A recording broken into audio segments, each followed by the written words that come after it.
Assalamualaikum Football United, ringan amatiran ala gua. News update kali ini ada beberapa kabar dan berita. Langsung aja dimulai dari pertama. Seperti biasa gue ambil dari Twitter, dari United Plug. Ini diambil dari Rob Dawson ESPN. Dikatakan kalau Erik ten Hag ini sudah diberitahu ya, sepertinya tidak ada dana sampai dengan musim panas tahun depan. Dan sepertinya memang berarti kalau memang demikian ya di bulan Januari kecil kemungkinan Manchester United akan mendatangkan pemain baru. Dan menurut gue dengan amatiran kecil juga peluang Manchester United melepas pemainnya. Maksud gue adalah pemain termasuk seperti kayak Cristiano Ronaldo.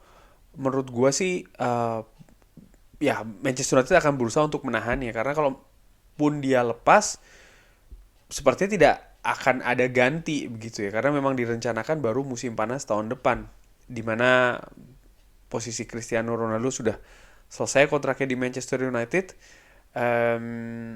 Dan nampaknya manajemen juga mempersiapkan dana ya itu untuk musim panas tahun depan. Musim panas tahun ini tentu saja sudah mengeluarkan uang cukup banyak, dan menurut gua masuk akal ya. Artinya mungkin cara klub untuk mengatur pengeluaran supaya tidak jor-joran. Mungkin ini cara mereka untuk mengatur neraca keuangannya ya. Walaupun sih sebenarnya gue berharap paling tidak di musim dingin ada satu atau dua pemain lah, satu pemain lah mungkin, terutama di posisi striker. Tapi ya kabarnya demikian. Oke, dari United Plug masih, ini adalah pemain dengan passing progresif ya di posisi gelandang. Ternyata Bruno Fernandes ini berada di posisi ketiga di bawah Kevin De Bruyne. Ini menunjukkan bagaimana memang cukup banyak progressive passes dari Bruno Fernandes, yang memang menurut gua Bruno Fernandes sendiri semenjak adanya Christian Eriksen nampak memang lebih berkonsentrasi membantu lini serang. Jadi dia bisa memainkan perannya sebagai nomor 10 ini dengan lebih cair, dengan lebih leluasa. Mungkin di musim-musim sebelumnya dia kalau gue lihat ya cukup sering untuk turun ke bawah, bahkan menjemput bola dari tengah. Nah, dengan adanya Christian Eriksen, tugas ini tidak lagi sering diambil oleh Bruno Fernandes. Dan menurut gue dengan amatiran seorang Bruno Fernandes ini memang posisi terbaiknya ada di belakang striker, di di sisi ofensif ya. Tujuannya untuk ya creating chances, menciptakan peluang, menyediakan assist ya ataupun support kepada pemain penyerang Manchester United yang lain, baik itu striker maupun juga sayap serang. Free roll juga menurut gue nih salah satu peran yang bisa dimainkan dengan bagus oleh Bruno Fernandes, sehingga nampak lebih efektif sih menurut gue dengan amatiran. Tentu saja masih ada beberapa kekurangan ya. Salah satunya adalah bagaimana kerjasama dengan pemain lain. Ini juga harus diperbaiki, juga akurasi dari passing Bruno Fernandes yang walaupun secara rata-rata bagus, tapi ada beberapa pertandingan atau beberapa kesempatan dia cukup kurang bagus lah, katakanlah akurasi dari umpannya, dan ini harus diperbaikin. Facundo Pellistri mengatakan sekarang di Manchester akan dia akan berharap untuk mendapatkan menit bermain ya di klub ini. Dia juga mengatakan kalau Erik ten Hag ini pelatih yang bagus dengan ide yang sangat jelas ya, dan dia ingin mulai berpartisipasi di tim. Ini diambil dari ESPN Argentina. Facundo Pellistri musim ini tidak lagi sebagai pemain pinjaman yang dipinjamkan, artinya di klub lain, tapi masuk di tim utama dari Manchester United, Erik ten Hag. Posisinya banyak bermain di sayap kanan. Ini menurut gue ada keuntungan.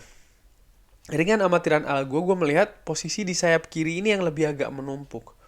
Ada Jadon Sancho ya kan, Marcus Rashford lebih di kiri itu.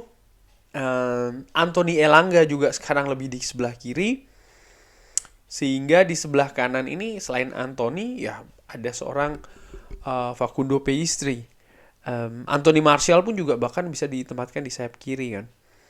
Walaupun Anthony menurut gua akan sangat sulit digeser. Ya kalau seandainya pemain seharga 100 juta tidak dimainkan dan Erik ten Hag sangat menginginkannya sampai manajemen menggelontorkan uang banyak ya kan, lalu proses pendekatannya juga yang cukup rumit, sangat rumit bahkan dengan Ajax, sehingga akan ada tekanan ya, pressure ke Erik ten Hag kalau seandainya Anthony ini tidak dimainkan. Sehingga gua pikir sih kalau seandainya tidak ada cedera, akumulasi, ataupun tidak terlalu perlu untuk dilakukan rotasi, maka peluang Anthony akan diturunkan paling tidak dari starting 11 ini cukup besar. Dan ini kan sudah terlihat dari beberapa pertandingan yang sudah ada ya dengan Anthony. Nah, Facundo Pellistri sendiri bagaimana ya? Menurut gue dia harus menunjukkan attitude yang bagus, semangat yang bagus, keinginan untuk belajar ya di Carrington. Dan menurut gue bukan tidak mungkin dia nanti juga akan mendapatkan kesempatan mungkin di ajang Carabao contohnya ya, ataupun juga di Piala FA. Nah kalau itu terjadi dia harus bisa tampil maksimal, karena sekali lagi Erik ten Hag ini tipe manajer atau pelatih yang nggak pakai nonsense. Artinya dia tidak ada pemain favorit atau seperti apa, nggak. Dia melihat siapa pemain yang paling bagus di Carrington, itu dikasih kesempatan di starting 11 atau bahkan di tim utama ya, ataupun juga pemain cadangan. Ketika diturunkan, dia lihat ketika bagus dipertahankan, ketika tidak bagus diganti. Dan ini juga akan berlaku ke pertandingan-pertandingan setelahnya.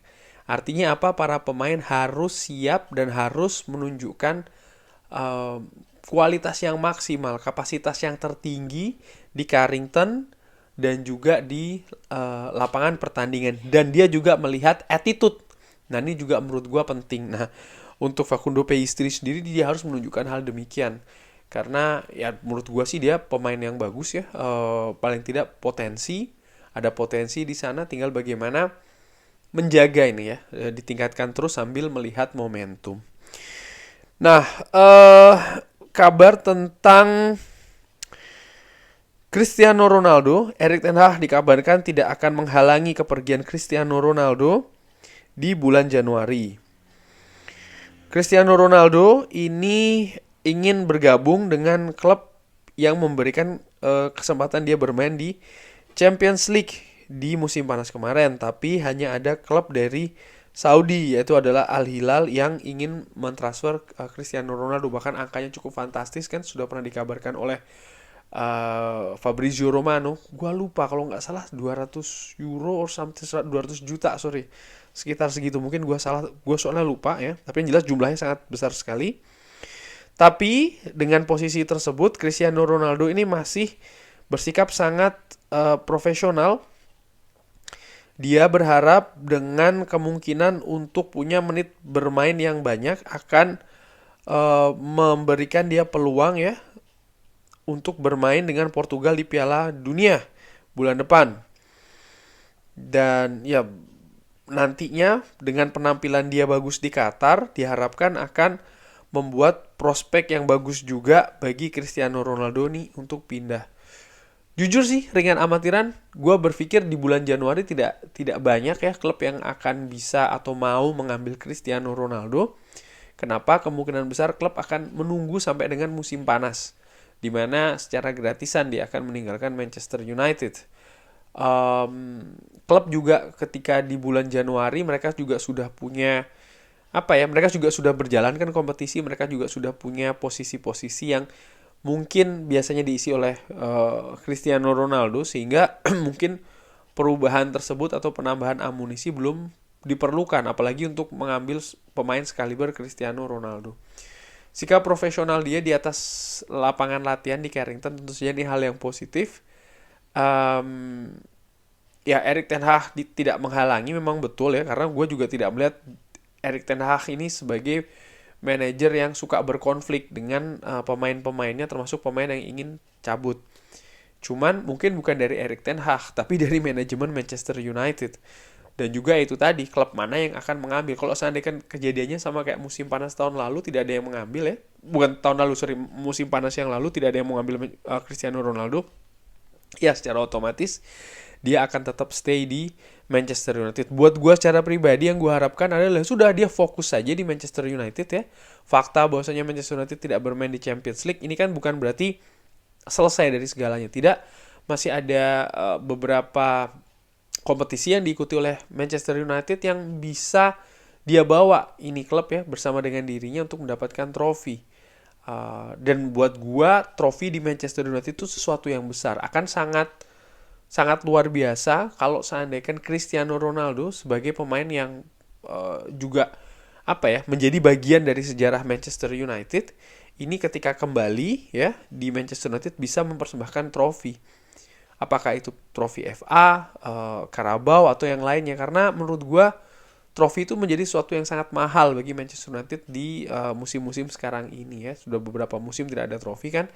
Jadi apapun itu akan sangat besar bagi Manchester United sebagai sebuah klub, dan kalau Cristiano Ronaldo ada andil di dalamnya, artinya sebagai anggota squad ya, dan menurut gue ini akan menjadi sesuatu yang luar biasa dalam kaitannya hubungan Cristiano Ronaldo, Manchester United dan juga fans pastinya. Erik ten Hag dikabarkan dia menyetujui kedatangan Casemiro dari Real Madrid. Keputusan ini dibuat Erik ten Hag dengan board Manchester United. Ini juga sekaligus menjawab pertanyaan apakah ini diberitakan oleh Fabrizio Romano ya. Ini juga sekaligus menjawab pertanyaan apakah Casemiro ini atas persetujuan Erik ten Hag atau tidak. Ternyata Erik ten Hag ada di dalamnya. Cuman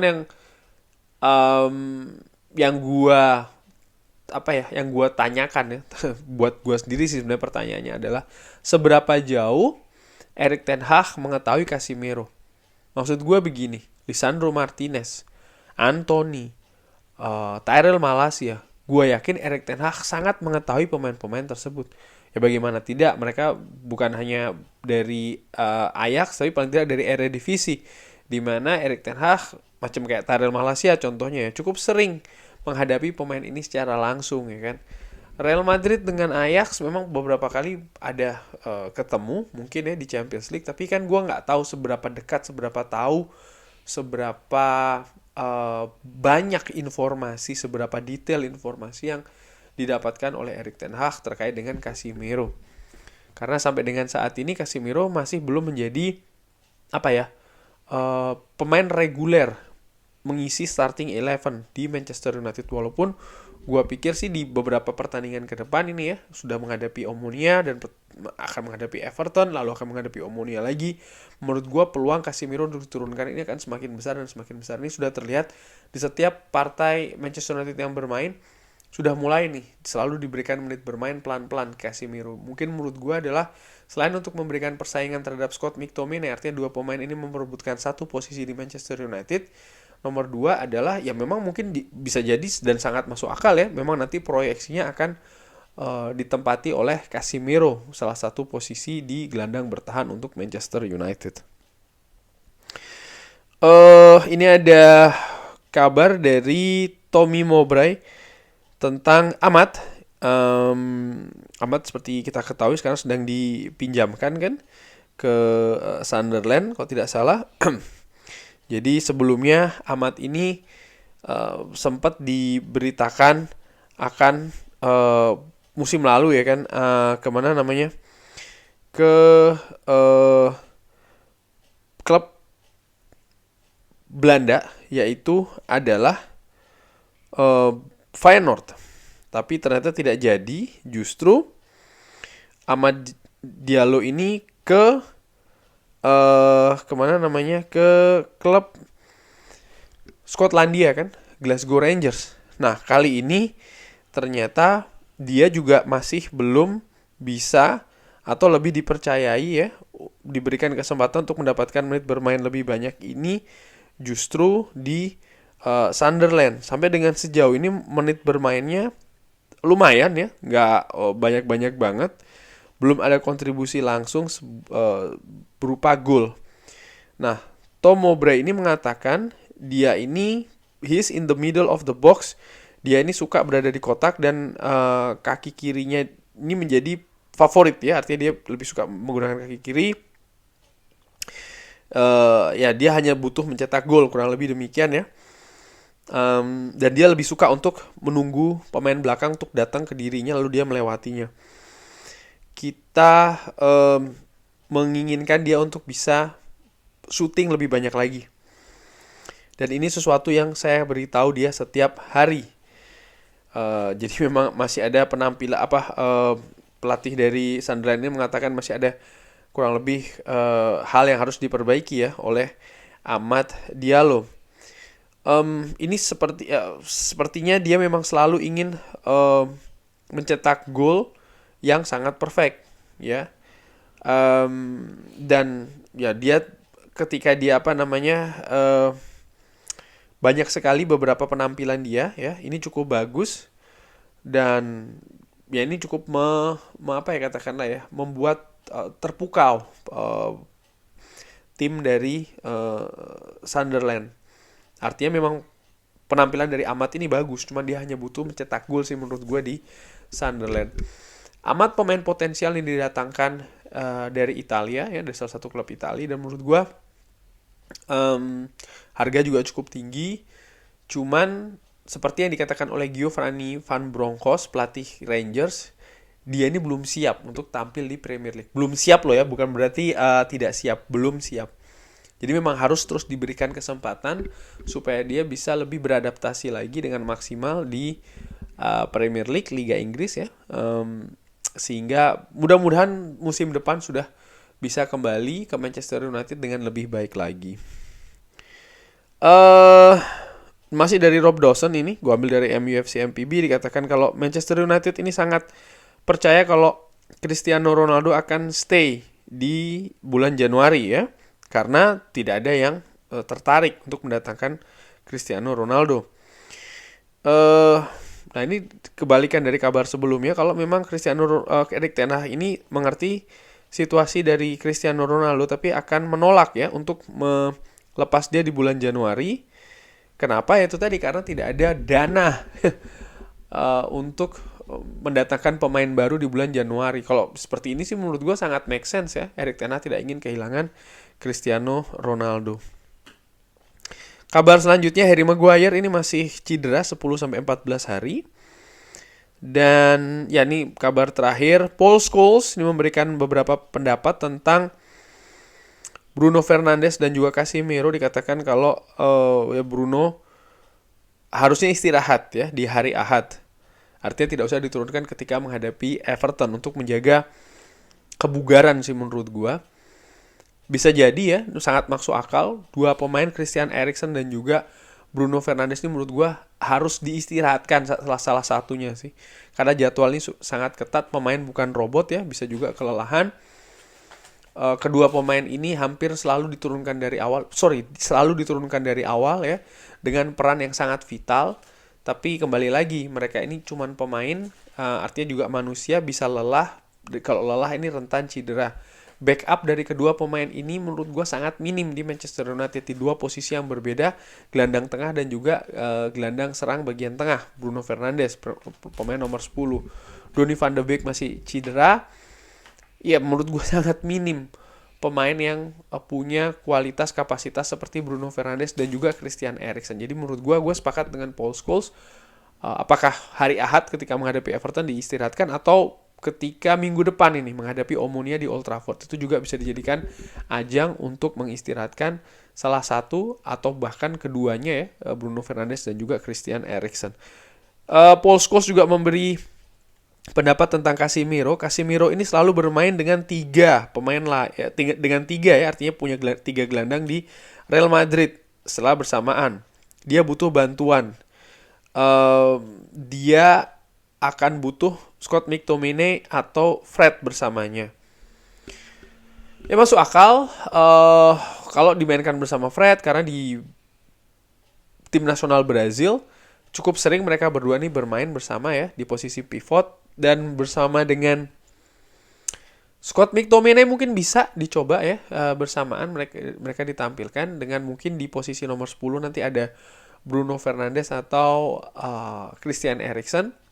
Ini cukup menarik sih kalau seandainya kan memang apa yang dikatakan oleh Paul Scholes lalu diterapkan ya. Katakanlah ketika menghadapi Everton, gelandang pivot Casemiro dan Scott McTominay, lalu nomor 10-nya Christian Eriksen, di kanan di kiri siapa, dan juga di depan seorang striker. Menurut gue juga bisa dicoba ya formula ini, karena ya dengan adanya Casemiro dan Scott McTominay tampil secara bersamaan, kita punya dua gelandang fighter, tukang pukul secara bersamaan di lini tengah, dimana Everton ini kan juga cukup piawai bermain dengan fisik ya, artinya sangat fisikal. Jadi ya bisa saja sih menurut gue, walaupun gue punya skema lain, insya Allah nanti akan gue bikin konten tentang preview pertandingan Everton menghadapi Manchester United di video selanjutnya. Terima kasih sudah menyaksikan. Jangan lupa like, sholat, dan juga subscribe. Wassalamualaikum warahmatullahi wabarakatuh.